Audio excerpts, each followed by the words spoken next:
So first we're going to get the D6 attached to the frame. This is going to get attached to the trommel, and the 220's excavator is going to get attached to the trommel. Tony Beets' biggest gamble. Can a rusted relic save his mining empire? Deep in the Yukon wilderness, legendary gold miner Tony Beets stumbled upon something unexpected. A rusted, abandoned trommel, long forgotten and left to rot. But hidden beneath layers of rust and decay was the chance of a lifetime. After watching nearly $1 million go up in flames when his prized Viking dredge caught fire, Tony was running out of options. His mining operation was hanging by a thread. With winter closing in fast, he had one last shot, a 30-year-old machine that hadn't run in years. It was a massive gamble. Either this forgotten relic would turn things around, or it would sink his entire season. For $400,000, Tony took the risk. The trommel had been abandoned in the wild, untouched for years, but he had big plans to bring it back to life. His once mighty Viking dredge had filtered gold from the Klondike's rich rivers, pulling treasure from mountains of dirt.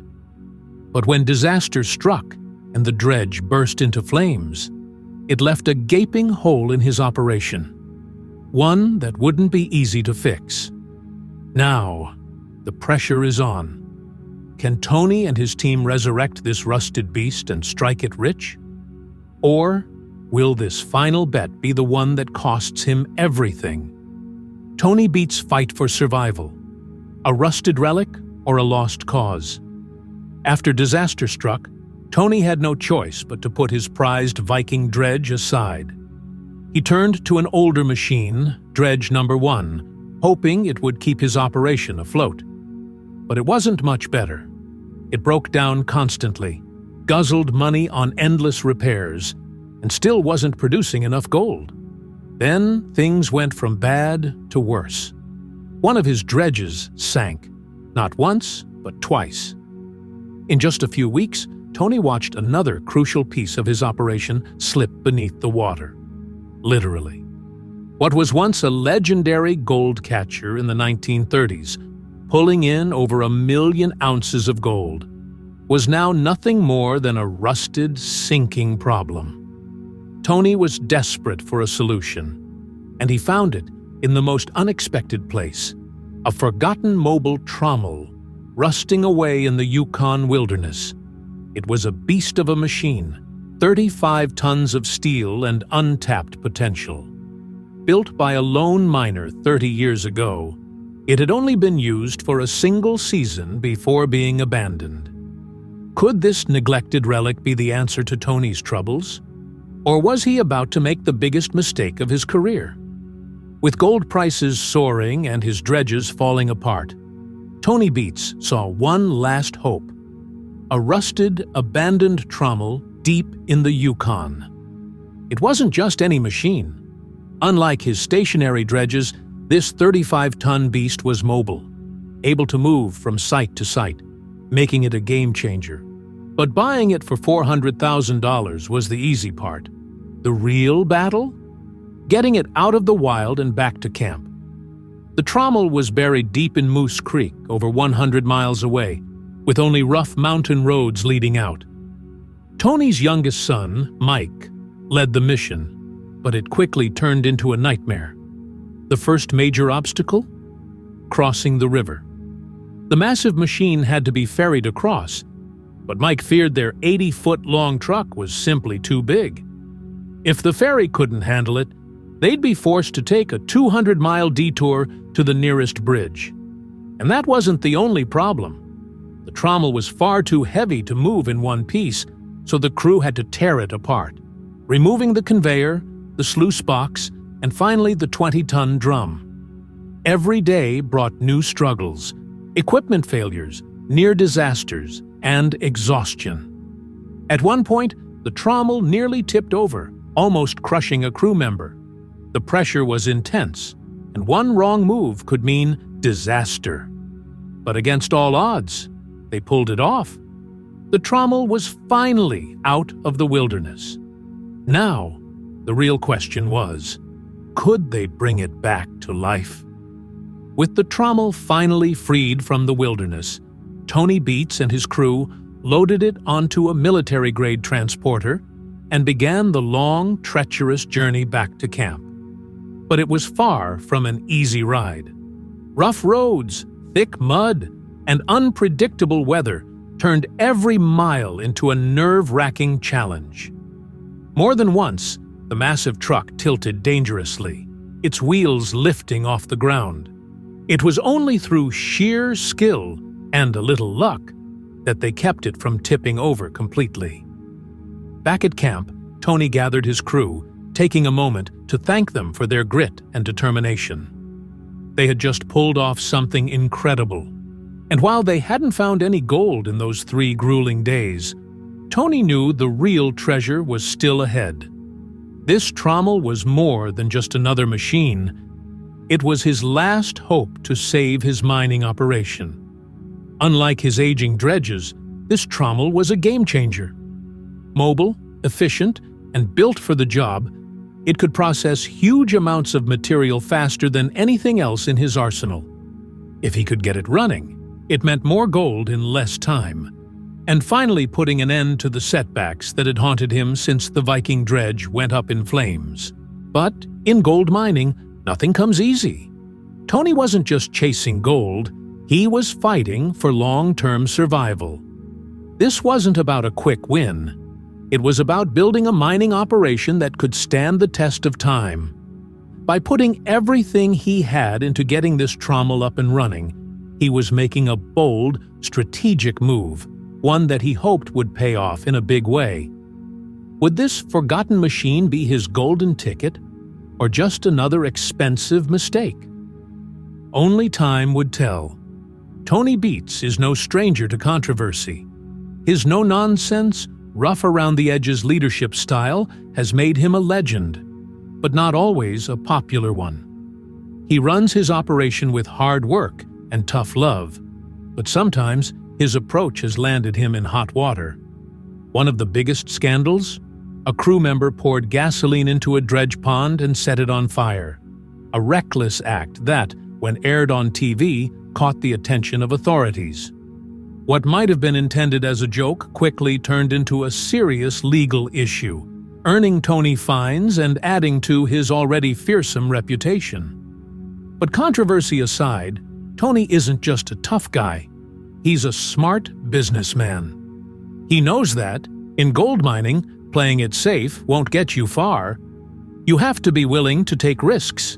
That's why he's investing heavily in new equipment, like his massive trommel and a custom-built excavator, proving his commitment to long-term success rather than just quick wins. Bringing the trommel back to camp was only half the battle. The real work began when his team had to rebuild it from the ground up. After sitting in the wilderness for decades, there was no telling how many parts were worn out or broken. Tony brought in his most skilled mechanics to go over every single inch of the machine. They checked every bolt, tested every joint, and replaced anything that could cause problems. Worn-out belts, rusted gears, and outdated parts were swapped for newer, more efficient components. The goal wasn't just to get it running, it was to make it better than ever. With winter closing in, time is running out. Will this massive gamble finally pay off? Or is Tony about to lose everything? Rebuilding the trommel was a slow and painstaking process that took weeks. But rushing it would have been a disaster, and Tony Beets knew that better than anyone. While his crew worked tirelessly to bring the machine back to life, he couldn't afford to sit around and wait. Other parts of his mining operation were still falling apart. With winter closing in fast, Tony made a tough call. He mothballed dredge number 1. It was barely pulling in gold, and pouring more money into it just didn't make sense. Instead, he shifted his focus, and his crew, to setting up the trommel and preparing for next season. And time was not on their side. Winters in the Yukon are brutal. Temperatures drop well below freezing, and the ground turns to solid rock, making mining almost impossible. If the Trommel wasn't running before the first heavy snowfall, Tony and his team could lose an entire season. A setback they couldn't afford. The pressure was intense, and everyone in camp felt it. Days stretched into nights, filled with the grind of metal, the sparks of welding torches, and the exhaustion of a crew pushing themselves to the limit. Then, after what felt like an eternity, it was finally ready. The Trommel stood like a giant in the camp, its massive drum gleaming under the Yukon sun. This was it, the moment of truth. Tony gathered his crew, their faces tense with anticipation. The first test run would decide everything. Would this forgotten relic finally bring them gold? Or had they just wasted weeks of blood, sweat, and money? If the Trommel failed, it wouldn't just be a financial disaster. It would crush the crew's morale. Everyone had put in weeks of backbreaking work, and this moment would decide if it was all worth it. With a nod from the foreman, the operator fired up the engine. The machine roared to life, its massive drum slowly turning, then picking up speed. The conveyor belts rattled, the sluice box clanged, and the first load of dirt was fed into the machine. The crew held their breath. The Trommel churned, separating the dirt from the gold. The seconds dragged on, every moment filled with tension. Then, a glint of gold in the sluice box. It wasn't much, but it was enough. The crew erupted in cheers, and for the first time in a long while, the seasoned miner allowed himself a rare smile. The Trommel worked, and it was going to change everything. Now, it was time to put it to the test. With the machine fully operational, Tony wasted no time. The crew moved it to one of the most promising spots on the claim, an area that had been impossible to reach with the dredges. The Trommel's mobility was a game-changer, giving them access to rich ground they had never been able to mine before. And the results? Unbelievable. Day by day, mountains of dirt turned into piles of gold, and the mood in camp skyrocketed. The Trommel wasn't just working. It was outperforming the old dredges in every way. It was proving to be worth every penny. And then some. But for Tony, getting by wasn't enough. Now that he had a winning machine, he wanted to push the limits and see just how much gold it could really bring in. The real mining season had just begun. With the Trommel up and running, Tony doubled down on his operation. He brought in more heavy equipment, excavators, loaders, and anything else that could keep the dirt flowing. The once struggling mining site had turned into a well-oiled machine, with every piece of gear working in sync to pull as much gold as possible, as fast as possible. There was no time to waste. The Yukon summer is brutally short, and every single day counted. The crew worked around the clock, sometimes going days without proper sleep. It was backbreaking, exhausting work, but it was paying off. The gold they were pulling in? Enough to cover their costs, and then some. For the first time in a long while, Tony was seeing a real return on his investment, and it felt good. But he knew better than to relax. The Yukon is unpredictable, and just when you think you've got it all figured out, it throws a curveball. This time, the Trommel's drum, the heart of the entire machine, started making a strange grinding noise, a deep, metallic groan that sent a chill down Tony's spine. The crew shut everything down immediately. Hours of inspection revealed the issue. A worn-out bearing was causing the drum to misalign. A small part, but a massive problem. Every hour the Trommel was down meant lost time, lost gold, and lost money. Things they couldn't afford with winter closing in fast. Tony made a bold call. He ordered replacement parts to be flown in by helicopter. It was an insanely expensive move, but there was no other option. When the parts finally arrived, The crew worked non-stop to get the Trommel back in action. It was a race against time, and the pressure in camp was at an all-time high. Would they fix it in time? Or had the Yukon finally beaten them? From struggles to success, the end of a grueling season. Against all odds, Tony and his crew pulled through. The Trommel was back in action, and the operation kept moving forward. As the mining season came to an end, Tony took a step back to reflect on everything they had overcome. It hadn't been easy. There were breakdowns, financial setbacks, and moments where it felt like everything was falling apart. But they never gave up, and the results proved it was all worth it. The Trommel delivered. Tony knew this was only the beginning. With everything they had learned, next season was going to be even bigger. A gamble at Dominion Creek, Parker Schnabel's big risk.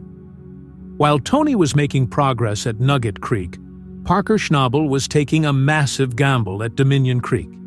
His new claim was already making waves, pulling in serious cash in just a few days. But don't be fooled by the headlines. This season has been a roller coaster.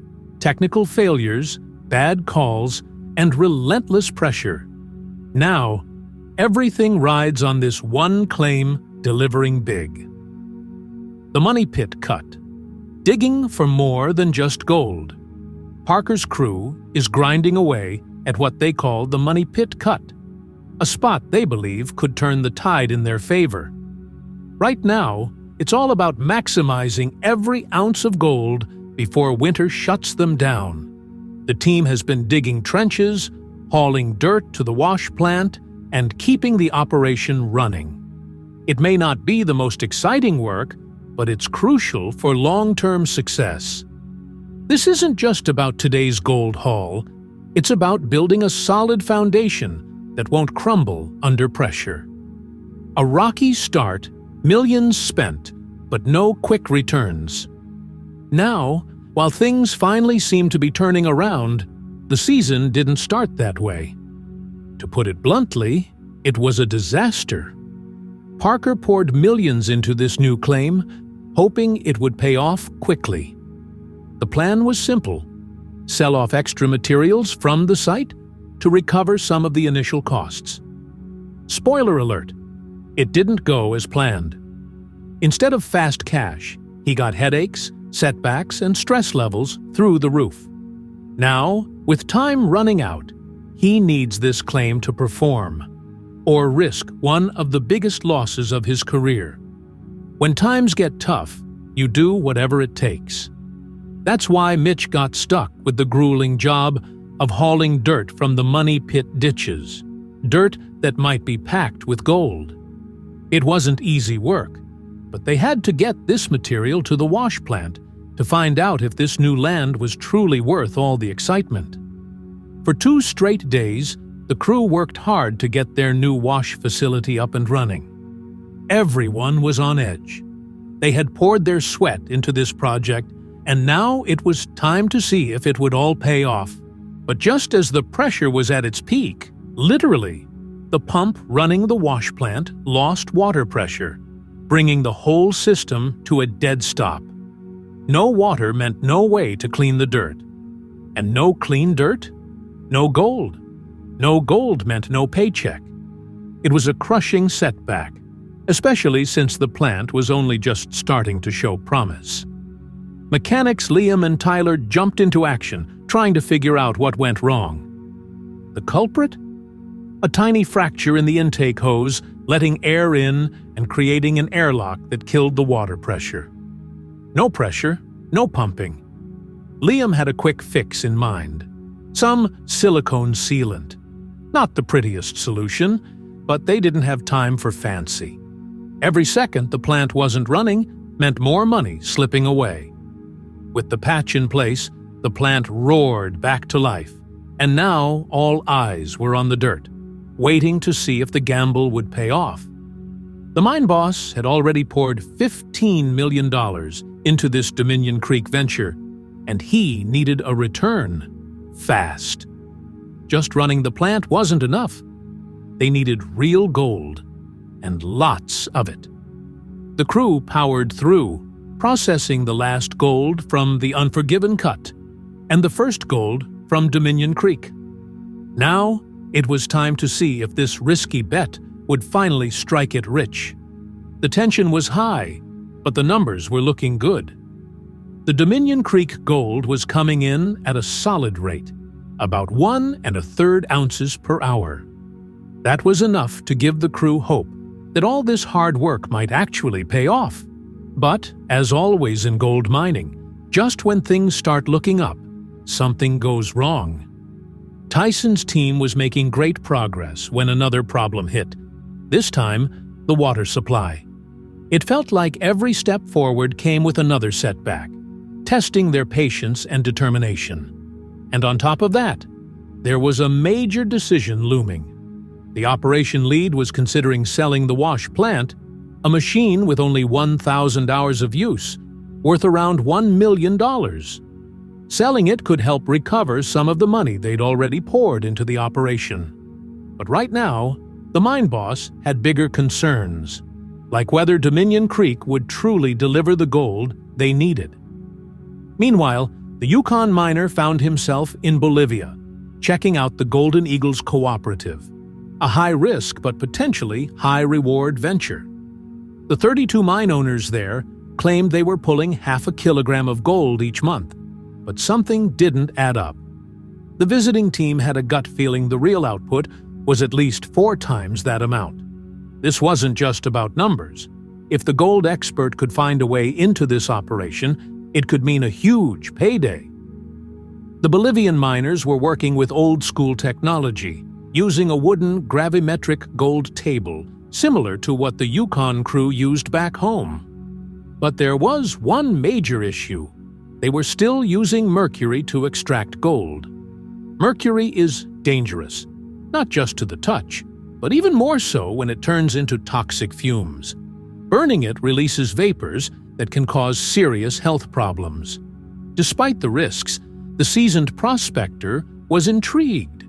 Maybe, with the right investment and modern techniques, this operation could be turned into something safer and far more profitable. Mining in Bolivia felt like stepping into another world. The crew worked in complete isolation, using whatever tools they had to scrape together whatever gold they could find.